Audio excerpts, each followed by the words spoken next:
Estamos iniciando mais um Fertility Cast e nós vamos conversar agora com grandes especialistas. Me lembro, Cristina, eu fui o ano passado para a Croácia, né? Eu saí daqui e fui para a Croácia para o evento de inteligência artificial, o encontro, né, de inteligência artificial. Acabamos de sair de uma mesa que daí nós trouxemos daquela ideia e a mesa de hoje foi a materialização daquele dia. Olha que legal. Que coisa, né? Então, uau! Então, uau! E que bom estarmos conversando sobre isso agora no Brasil, né? E me conta um pouquinho o que vocês pensaram, tendo saído de uma palestra exatamente sobre, né, a tecnologia e como a aplicação dela, né, na prática. Olá. Sim, meu nome é Cristina, sou embriologista e eu criei uma clínica no Reino Unido que usa inteligência artificial em todos os estágios do processo. Não é só para analisar o embrião ou para analisar o espermatozoide, a gente usa no processo inteiro. Então, o jeito que a gente está usando essa tecnologia é para tentar reduzir o custo do processo inteiro, aumentar o número de pacientes que cada profissional pode tratar, mas ao mesmo tempo criar uma experiência para a paciente que ela consegue compreender melhor o que está acontecendo com o corpo dela, com o embrião dela ou dele, né? Sim. Para poder fazer decisões melhores para atingir a meta deles, né? Se quer ter bebê, se não quer ter bebê, quer congelar para o futuro, seja lá qual for a meta, a gente usa essas tecnologias para ter uma compreensão melhor do paciente. Então, isso já está usando há 2 anos que a gente está usando essas tecnologias e está indo super bem. Então, foi um prazer estar agora na mesa aqui discutindo com outros profissionais aqui no Brasil que também usam algumas tecnologias parecidas aqui também. Cristina, eu acho super interessante essa abordagem, porque isso fala da jornada do paciente. Isso. Né?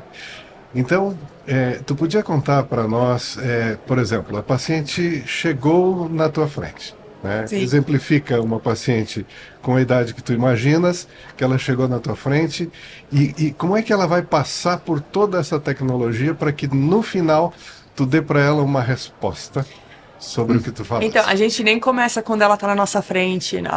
A jornada com a gente começa na internet. Então, a gente já está usando inteligência artificial para ajudar na comunicação com as pacientes, para ver quais são os tipos de comunicações que elas estão entendendo ou não entendendo, ou o que leva o paciente a fazer mais perguntas e ter uma interação que acaba levando a paciente a estar à nossa frente. Então, a gente já começa com o uso da inteligência artificial para fazer a educação do público que acaba trazendo o paciente para nossa clínica. Aí, quando a paciente chega para fazer o registro, geralmente em outras clínicas coloca os detalhes à mão, a gente tira a foto do documento de identidade e dali a inteligência artificial já pega os dados da paciente. Já não precisa ficar escrevendo que esse é o nome dela, essa é a data de nascimento e tudo isso. Então isso tira vários erros que às vezes acontecem. Então essa parte administrativa já ajuda a reduzir o número de pessoas que nós temos na clínica que geralmente estariam fazendo esse registro. Reduzindo o custo. E aí começa fazendo uma análise específica para aquela paciente, baseado no histórico dela, quais são as chances dela ter um nascido vivo se continuasse tentando naturalmente, se fizesse IUI, inseminação, né? Isso, ou se continuasse fazendo IVF, ou ICSI, ou PGTA, ou ovodoação, e por aí vai. Então ela começa já a ter uma ideia de qual que é a situação dela, baseado só em dados, sem ter que fazer nenhum teste, né, nesse estágio inicial. Então, aí a gente já está usando inteligência artificial para alinhar a situação da paciente com o contexto do que a gente conhece de todos os pacientes que nós tratamos no passado. Não só nós, mas o campo de fertilidade, né? Aí, desse ponto, ela passa adiante e começa a fazer testes reprodutivos, tá? Então, ela começa a fazer análise do sêmen, que a gente não faz só manualmente. A gente não acredita que a análise do sêmen manualmente tem um contexto para poder dizer para a paciente faz IVF ou tenta naturalmente. A gente sabe que o WHO Guidelines foi publicado baseado em population-based assessments, né? Então, com isso, a gente quer gente está pegando mais dados, não só se o espermatozoide está se movimentando de uma forma progressiva, mas qual que é o tipo de forma progressiva. Eu não quero só ver os primeiros 100 espermatozoides que a gente vê na nossa frente, eu quero ver os milhões que estão na nossa frente. E com isso a gente coleta um banco de dados daquele sêmen muito maior, que começa a detectar problemas que outras clínicas achariam que aquele sêmen está normal. Então a inteligência artificial ajuda a gente a fazer uns biomarkers assessments daquele espermatozoide, que ajuda a gente a identificar problemas que talvez não fossem identificados. Aí daí a gente passa para a análise do ultrassom, que é sempre feito em 3D, com o suporte da inteligência artificial. Então, as nossas enfermeiras fazem o diagnóstico assim como os médicos, não é só médico que faz ultrassom.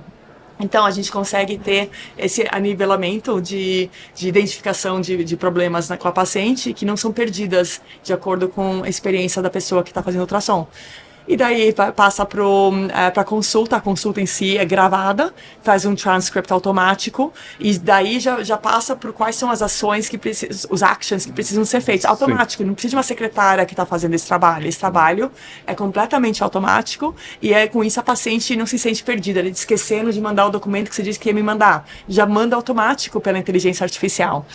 Daí, desse ponto em diante, começa os consentimentos, né, os consents que precisam fazer, os blood tests e por aí vai, e a gente começa a aprimorar a previsão da paciente. Quanto mais informação a gente tem da paciente, melhor a nossa previsão do que quem vai recebendo essa informação é a inteligência artificial. Exatamente. Então, tem mais capacidade de detecção de dados. Porque consegue ver mais do que a gente consegue processar com a nossa cabeça. Mas quem é que está dando contexto dessa informação? Porque vem muita informação da inteligência artificial. Quem traz o contexto e explica para a paciente o que é relevante para ela ou não é o médico.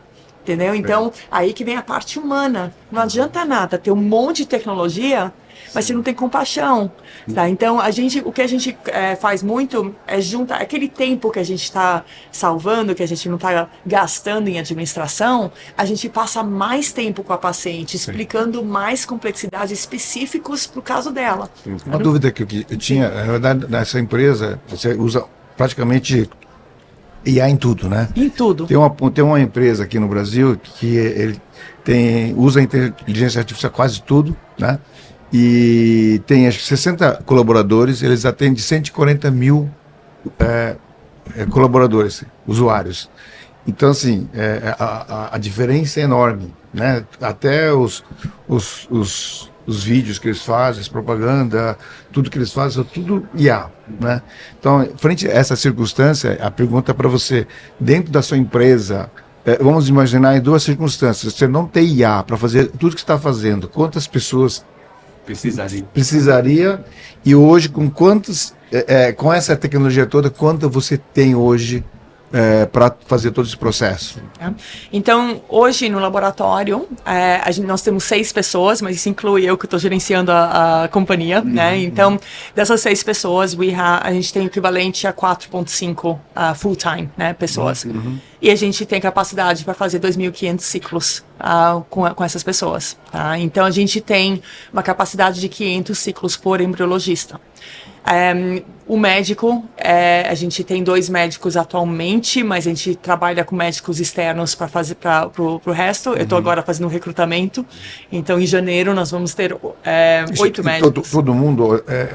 Todo mundo. Então, a gente tem como se fosse satélite, né, parecido com como a Fleury faz, que os médicos usam a nossa infraestrutura, mas na parte interna são só 2 médicos atualmente, mas vai começar 4 em janeiro e vai ter 8 mais tarde no ano. Tá? Então, com isso, a gente está aumentando a capacidade de tratamentos para pacientes, que nem todos os pacientes precisam de IVF, né?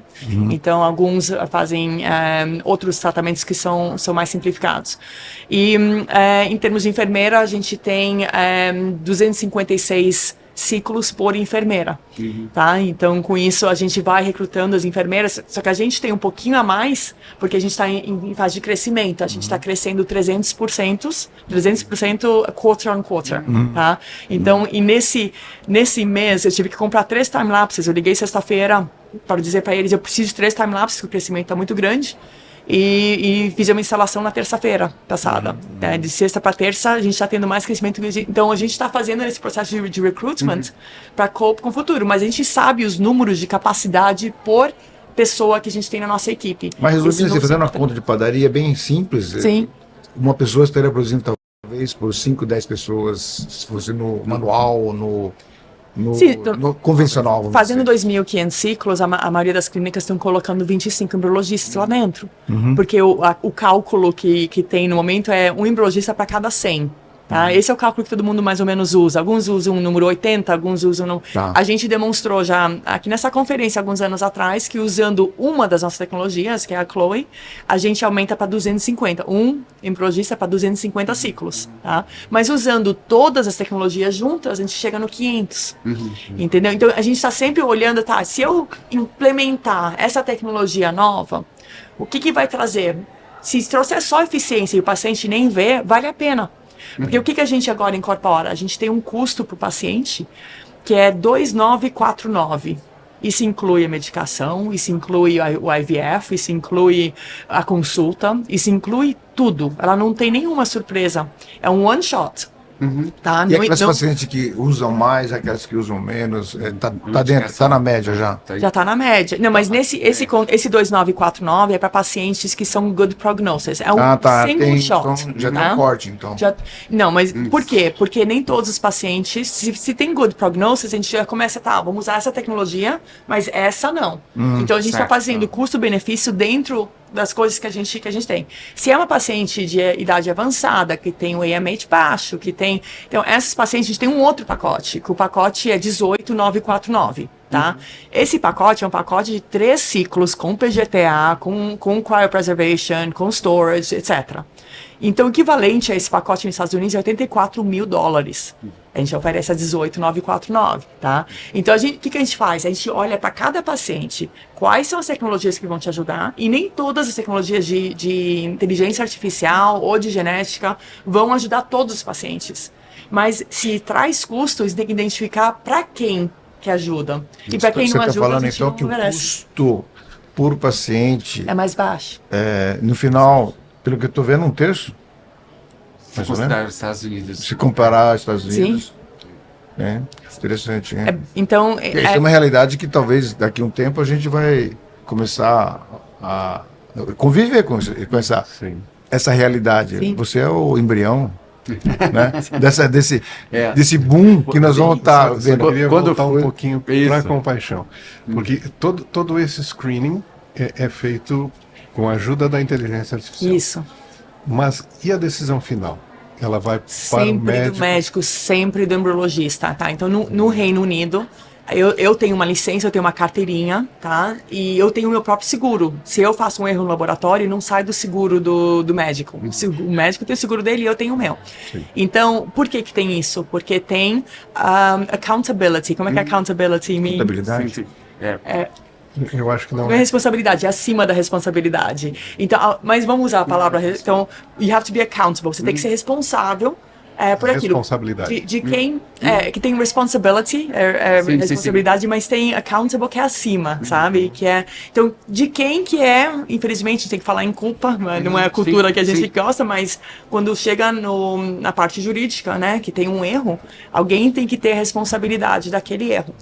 E começa a ficar um pouco complexo. Como é que você vai colocar uma inteligência artificial para falar lá para o juiz por que eu fiz a decisão errada? Não dá. Né? Então, em termos, máquina nunca vai conseguir ter accountability. Sempre vai ter um humano que tem essa responsabilidade. Pela máquina. Não. Não, Pela Ela decisão. vai usar pela máquina. Pela Se a máquina decisão. ela responde pela máquina. sim, mas se a máquina... É Eu falhar. escolhi usar essa máquina. Exato. Então, eu estou tomando a responsabilidade da máquina. Eu tenho que entender quais são as limitações dessa máquina. E todas as máquinas têm limitação. Quem tem carro, né, sabe? Tem que talvez usar a chavezinha um pouco assim e por aí. Você tem que entender o que é o forte e o que é o fraco daquilo que você está usando. Da interpretador. E aí a gente toma a responsabilidade pelo fraco. The decision makers is yours. Sempre humanos, sempre. Isso nunca vai mudar, tá? Isso, no futuro, a gente não pode hold a machine accountable. Então, com isso, não se preocupem, ninguém vai perder emprego, tá? Mas o que vai acontecer é que a gente vai conseguir tratar mais pacientes. E os pacientes que nós estamos tratando vão ter uma experiência melhor. Ela que não é possível ter sem essa tecnologia toda. Então, quem beneficia com tudo isso que a gente está conversando é o paciente. A gente está aqui para servir o paciente, né?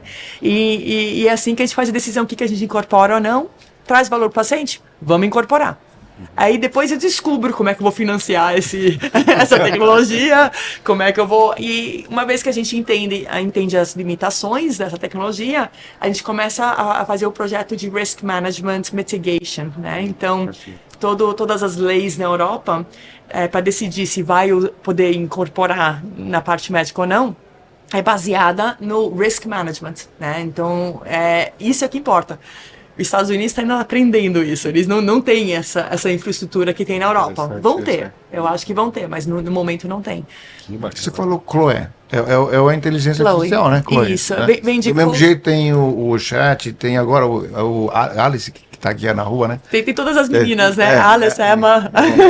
Chloe, ela é específico para esse tipo de análise? Qual que é a validade dela? Em que setor ela...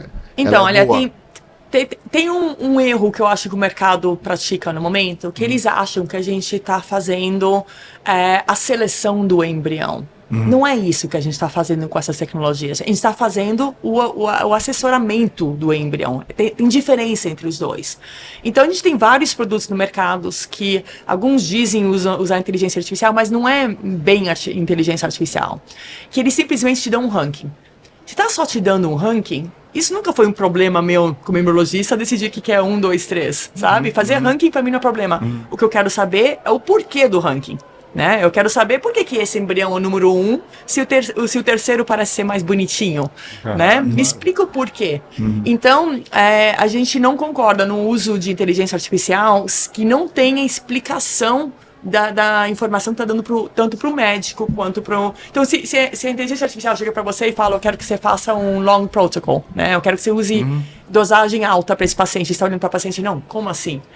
Você precisa entender da onde que está vindo esse advice da inteligência artificial.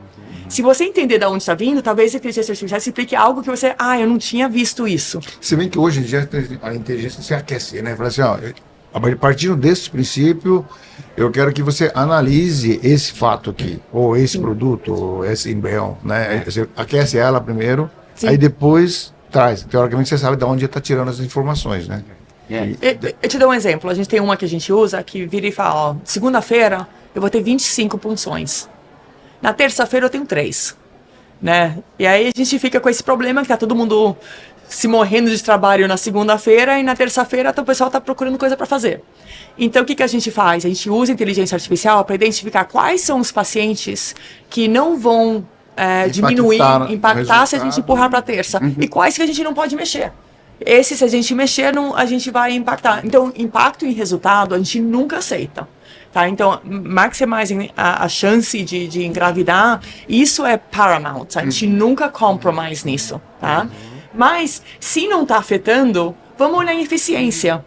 E se não está afetando, vamos olhar a experiência da paciente. Então, é nessa ordem que a gente olha as coisas, sabe? Então, a paciente nunca vai ter a chance diminuída por causa do uso da tecnologia, mas a gente pode usar para aumentar essa eficiência, porque essa paciente que está vindo no dia de 25 não vai ter uma experiência tão boa quanto se ela viesse no dia seguinte e fazer 10 e 10 casos, entendeu? E na prática a gente acaba fazendo algo parecido. Sim. Mas faz assim, com o médico intuitivamente, pela experiência. Pela experiência. Entre aspas, né? Mas o que acontece se nem todos os médicos têm a mesma experiência? Aí depende do cabelo branco. Se tiver bastante cabelo branco, aí que tem. Tem algumas dicas aí, né? A gente... Desde o momento que dá o start também.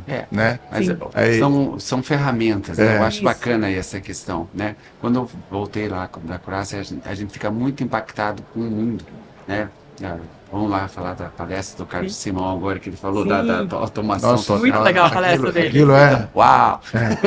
Mas... Não tá no congresso dele. Uau! Bom, mas é bacana, né? Eu estou muito feliz, né, com tudo que está acontecendo. Nós estamos caminhando para o final do nosso podcast, mas já que Mas agradecer, né?